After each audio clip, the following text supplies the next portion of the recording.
Damo from Charter Connection Fishing Charters, and the charter vessel Diversity behind me there, out of Gulf Harbour Marina on the Hibiscus coast, about an hour north Auckland. Bit of interesting start to the morning.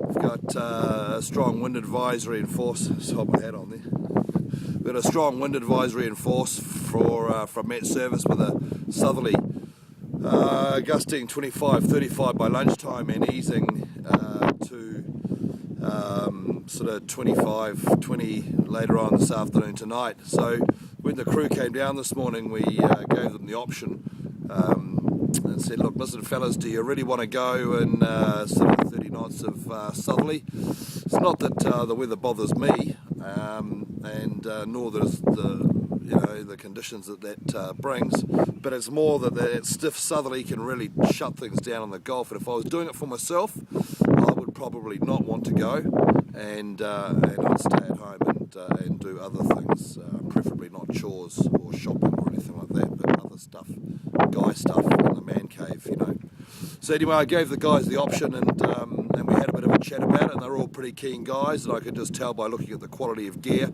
and the attention to detail that they weren't keen on getting their butts kicked and spending a day in the Gulf, possibly next to nothing. So we're going to rebook them on that. However, I can let you know about what's been happening in the Gulf and what's been happening this last few weeks. I'm down here on Zeb Pier at Gulf Harbour, where we depart from. Basically what's been happening over the last, say, 3 days, one of the lowlights, if you like, was our first cooter of the season showed up. Interesting that on the same day we were catching, we caught skipjack as well, so you don't know what's going on there. The fishery is acting funny, this fishery at the moment. I've been fishing in the Hauraki Gulf for 25 years, and this is probably only the second time that I've seen this summer-winter crossover bullshit happen, and like it is at the moment, like we're catching winter fish in winter locations, and we're catching summer fish in summer locations at the same time, and it typically doesn't work like that. It's normally pretty clear cut. It doesn't switch over in a day, of course, but it merges a little more definitively than that. Anyway,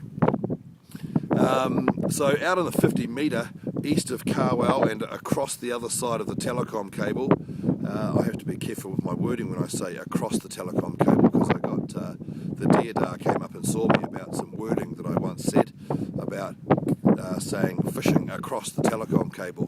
Telecom read my fishing report and said, oh, you're fishing on top of the telecom cable. I said, no, I'm fishing across it. Well, there's a big difference, and I guess it's a bit ambiguous, but anyway, across it, as in on the other side of it, the eastern side, across from Flat Rock, across the telecom cable into 50 metre mark, there's been some good fish in there. On the weekend though, the bite was very short and a little frustrating, and I think the guys from Marine Deals were saying the bite there, they were on board with Robin, the bite was only about an hour, and then it died, and it was pretty slow sort of either side of that. So that was that. The next day, the day before, along the back of Carwell in some southwest, our new skipper Chris Duffin picked up some pretty nice fish for some of our clients, just working in quite close there, and only to get out of the wind really in the conditions. It was he said he got his ass kicked coming home, but in there they got some pretty nice fish, up to about 2 or 3 kilos, and consistently getting some bycatch with that. So I think it was a dory and a couple of small terraki and bits and pieces like that. So that's all encouraging for in there, and that's, like I say, that's part of like our winter fishery in there, and so I wouldn't expect you to do that well there, but he did pretty good there. Obviously, when the weather's good, we wouldn't even consider going in there unless we needed to hide from the weather. We don't want to take all the fish out of there too soon. So then that was the Saturday. The Sunday had the Marine Deals guys out, and they had a pretty slow day, other than one good bite and catching their legendary barracuda, the first one of the season. They are so chuffed with that. And then and a skipjack on the same day, which is just quite bizarre.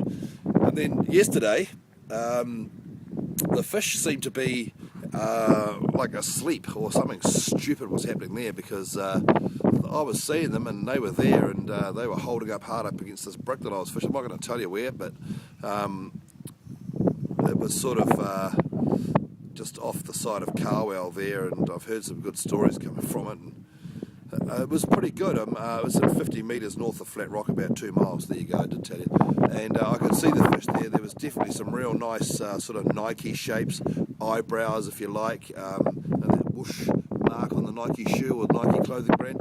That kind of shape, just nicely up against the bricks, all in the right place. It was all looking really good. But you think I could get it to bite? It just wouldn't bite. And I drifted it and came back, and I even thought about putting the anchor down, you know, that big rusty thing on the front of the boat that we never use.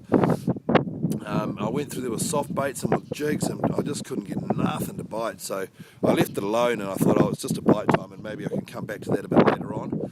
However, it didn't really come to fruition, and when I went back, and it didn't happen, and it was a bit of a piss off, to be honest.